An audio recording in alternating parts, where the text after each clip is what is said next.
मेहनती किसान और जादुई बीज। बहुत समय पहले की बात है, एक छोटे से गांव में एक गरीब लेकिन ईमानदार किसान रामू रहता था। वह बहुत मेहनती था और अपने खेतों में दिन रात काम करता था। लेकिन उसकी मेहनत के बावजूद उसकी फसलें अच्छी नहीं होती थीं और वह हमेशा गरीबी में रहता था। एक अनोखी मुलाकात। एक दिन जब रामू उदास होकर अपने खेत में बैठा था, तो एक बूढ़ा साधु वहां आया। उसने रामू से पूछा, बेटा, तुम इतने उदास क्यों हो? रामू ने अपनी गरीबी और सूखे खेत की कहानी सुनाई। साधु मुस्कुराया और अपनी झोली से एक चमकता हुआ बीज निकाल कर दिया। साधु ने कहा, यह एक जादुई बीज है। अगर तुम इसे पूरे प्रेम और ईमानदारी से उगाओगे, तो यह तुम्हें बहुत कुछ देगा। लेकिन ध्यान रहे, इसे लालच से मत देखना, वरना इसका जादू खत्म हो जाएगा। रामू ने साधु का धन्यवाद किया और बीज को अपने खेत में बो दिया।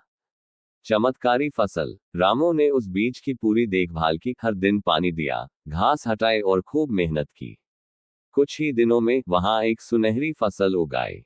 उसकी चमक इतनी तेज थी कि पूरा गांव आश्चर्य में पड़ गया। जब रामू ने पहली फसल काटी, तो उसे अनाज के दानों के साथ सोने के सिक्के मिले। अब रामू अमीर हो गया, लेकिन उसने अपनी ईमानदारी नहीं छोड़ी। उसने गांव के गरीब लोगों की मदद की और सबके साथ अपनी खुशी बांटी। लालच का परिणाम। गांव का एक अन्य किसान हरिया बहुत लालची था। जब उसने रामू की सफलता देखी, तो वह भी साधु को ढूंढने चला गया। आखिरकार साधु से उसे भी एक जादुई बीज मिल गया। लेकिन हरिया ने उसे प्रेम से नहीं, बल्कि सिर्फ धन पाने की लालसा से उगाया। वह बस ये चाहता था कि उसकी फसल जल्दी से जल्दी तैयार हो जाए। परिणाम ये हुआ कि उसकी फसल सूख गई और बीज का जादू खत्म हो गया। हरिया को समझ आ गया कि सिर्फ मेहनत और सच्चाई से ही असली सफलता मिलती है। कहानी की सीख। ये कहानी हमें सिखाती है कि ईमानदारी, मेहनत और दयालुता से ही असली सफलता मिलती है, जबकि लालच हमें बर्बाद कर सकता है।